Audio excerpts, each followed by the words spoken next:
ఎన్నికల ముందు ఇచ్చిన హామీలను నెరవేర్చే దిశగా రాష్ట్ర ప్రభుత్వం వేగంగా ముందుకెళ్తుందని మంత్రి పొంగులేటి శ్రీనివాసరెడ్డి స్పష్టం చేశారు. అసెంబ్లీలో ఇందిరమ్మ ఇండ్ల పథకం అమలుపై మాట్లాడిన ఆయన అర్హులైన ప్రతి పేద కుటుంబానికి గృహం కల్పించాలనే సంకల్పంతో ప్రభుత్వం చిత్తశుద్ధితో పనిచేస్తుందని తెలిపారు.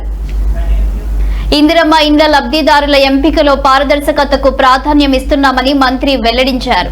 ఈ ప్రక్రియలో లబ్ధిదారులను 3 వర్గాలుగా విభజించారు.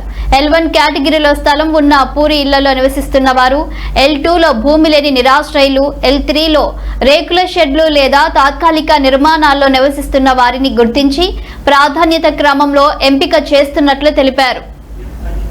మొదటి విడతలోనే రాష్ట్ర వ్యాప్తంగా 4.50 లక్షల ఇందిరమ్మ ఇండ్లను మంజూరు చేసినట్లు వెల్లడించిన మంత్రి ప్రతి నియోజకవర్గానికి సగటున 3,500 ఇండ్లు కేటాయించినట్లు చెప్పారు. ప్రత్యేకంగా చెంచు కుటుంబాలకు 12,000 ఇండ్లు, ఐటీడీఏ పరిధిలోని ప్రాంతాలకు అదనంగా 1000 నుంచి 1,200 ఇండ్లు మంజూరు చేసినట్లు వివరించారు. భూ సేకరణలో భూమి కోల్పోయిన కుటుంబాల సంఖ్యను ఆధారంగా చేసుకుని ఆయా ప్రాంతాలకు అదనపు ఇండ్లను కూడా కేటాయించినట్లు తెలిపారు. L2, L3, L1 కి డెఫినేషన్ పూరిల్లుండి స్థలం ఉంటే దాన్ని L1 కింద ట్రీట్ చేశాం అధ్యక్ష. ఇళ్ల స్థలం లేని వారిని LT కింద చేశాం అధ్యక్ష. L3లో పూరిల్లు కాకుండా రేకుల షెడ్ లాంటి ఉన్న వాటిని L3 అనుకున్నాం అధ్యక్ష. ఇప్పుడు ఫస్ట్ ఫేజ్ లో ప్రభుత్వం మొదటి విడత ఏదైతే 4.5 లక్షలు శాంక్షన్ చేసి ప్రతి నియోజకవర్గానికి 3,500 చెంచులందరికీ 12,000 ఇళ్లు, దాంతో పాటు ఐటీడీఏ ప్రాంతంలోని నియోజకవర్గాలకు అదనంగా 1000 నుంచి 1,200 ఇళ్లు ఇచ్చాం అధ్యక్ష. ఇవి కాకుండా ఇంకా ఏవైతే ల్యాండ్ ఎక్విజిషన్ లో వివిధ కారణాలుగా నష్టపోయిన వాళ్ళకి ప్రతి నియోజకవర్గం అవసరాన్ని బట్టి 10, 20, 30 ఇళ్లు కూడా ఇచ్చిన మాట వాస్తవం అధ్యక్ష. ఆ ఇందిరమ్మ కమిటీ జీవోలో స్పష్టంగా చెప్పాం అధ్యక్ష. సర్పంచ్ అనే వాళ్ళు ఏ పార్టీ ఉన్నా పార్టీలకు అతీతంగా ఆ ఇందిరమ్మ కమిటీకి అధ్యక్షుడు ఆ సర్పంచ్ అవుతాడు అధ్యక్ష. ప్రభుత్వం నుంచి ఏ రకమైన సూచనలు ఆదేశాలు లేవధ్యక్ష. నిరుపేదలు ఎవరైతే ఉంటారో ఆ నిరుపేదలకు ఇవ్వాలన్నదే ఈ ప్రభుత్వం యొక్క ఆలోచన అధ్యక్ష. సర్పంచ్ ఆ ఇందిరమ్మ కమిటీ సభ్యులు ఫైనల్ చేసిన దాన్ని గౌరవ జిల్లా కలెక్టర్ గారికి ఇస్తారు అధ్యక్ష. గౌరవ జిల్లా కలెక్టర్ గారు వెట్టింగ్ చేసిన తర్వాతనే ఆ జిల్లా ఇన్ఛార్జి మంత్రి గారు ఫైనలైజేషన్ చేస్తాడు అధ్యక్ష.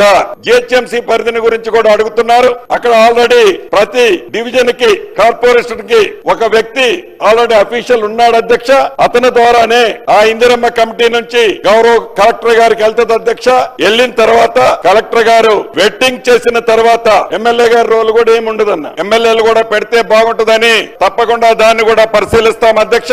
పరిశీలించి రాష్ట్ర వ్యాప్తంగా ఏవైతే 2BHK కి సంబంధించినవి ఉన్నాయో, ఎక్కడ ప్రభుత్వ నిధులు ఖర్చు పెట్టి వివిధ స్థాయిలో హోల్డ్ అయి ఉన్నాయో అటువంటి వాటిని పాత ఏజెన్సీలు ముందుకొస్తే ఆ పాత రేట్లతో వాళ్లతో కట్టిపీయటం జరుగుద్ది అధ్యక్ష.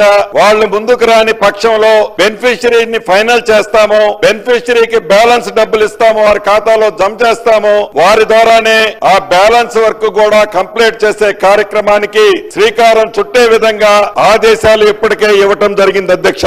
L1, L2, L3, L1 కి డెఫినేషన్ పూరిల్లుండి స్థలం ఉంటే దాన్ని L1 కింద ట్రీట్ చేశాం అధ్యక్ష. ఇళ్ల స్థలం లేని వారిని LT కింద చేశాం అధ్యక్ష. L3లో పూరిల్లు కాకుండా రేకుల షెడ్ లాంటి ఉన్న వాటిని L3 అనుకున్నాం అధ్యక్ష.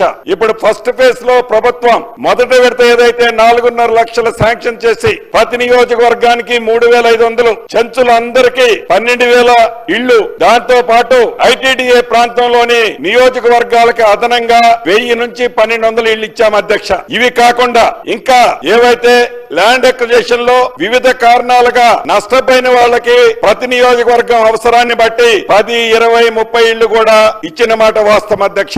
ఆ ఇందిరమ్మ కమిటీ జీవోలో స్పష్టంగా చెప్పాం అధ్యక్ష.